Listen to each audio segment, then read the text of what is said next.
Hello and welcome to video number 2, which is conversion basics. In this specific video, we're going to talk about what needs to happen before you begin to drive traffic and market your book.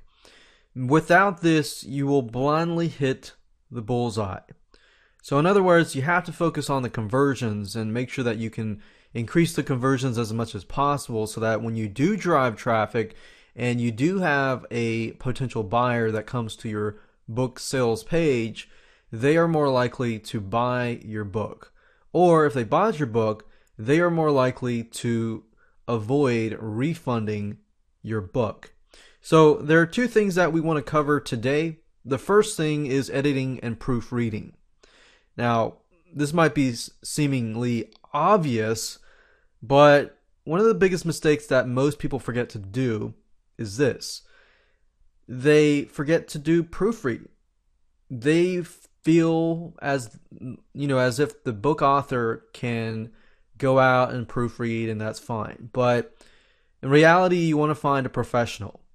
Instead of you and you alone doing the editing and proofreading, you want to do the editing and proofreading yourself, but that should not be the final step.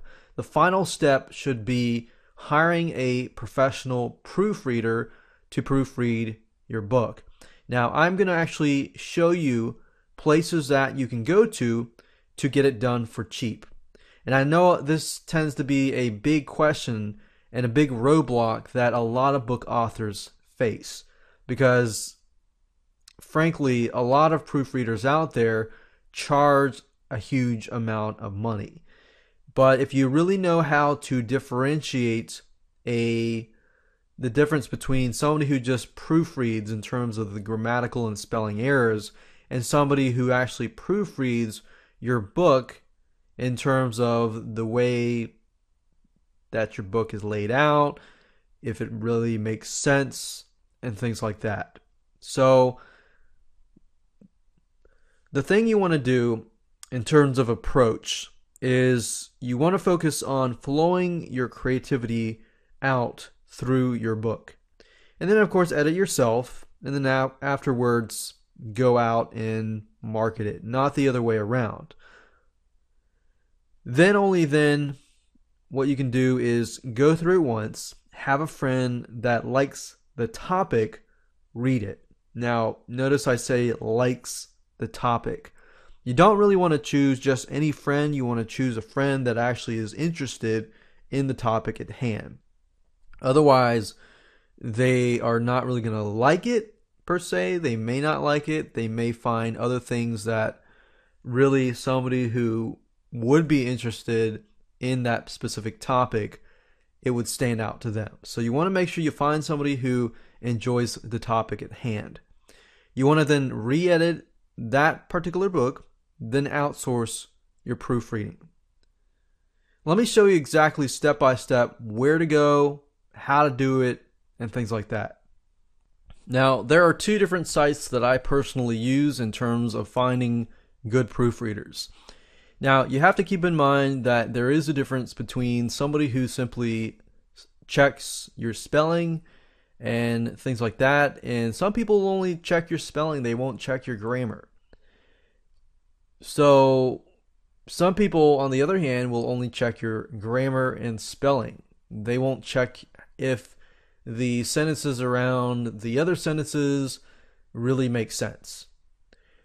What you want to find if you go to Fiverr.com is somebody who can proofread the grammatical and the spelling errors.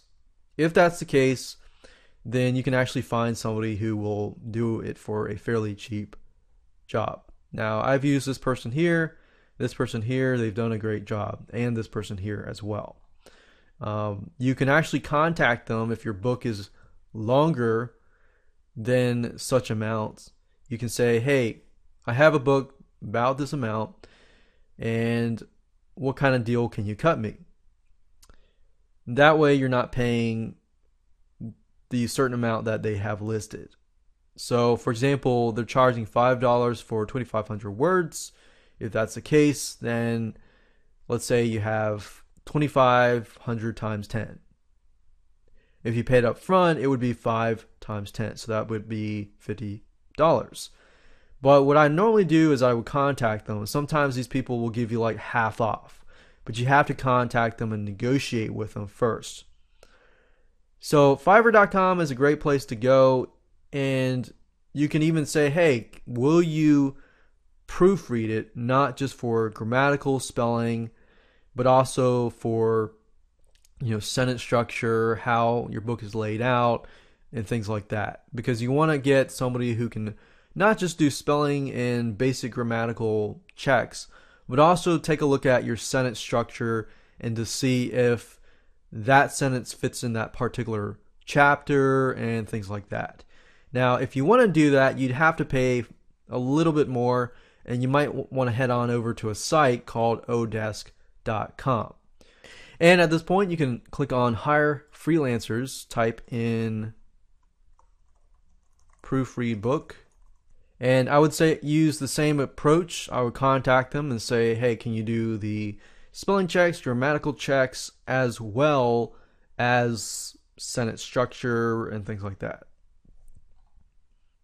Now, in terms of weeding out people, I want to choose a perfectionist in terms of writing. So 4.5 stars and above is good. Hourly rate, I would say anywhere up to $20 an hour. I would say any hours. No, I would say 1 hour at least.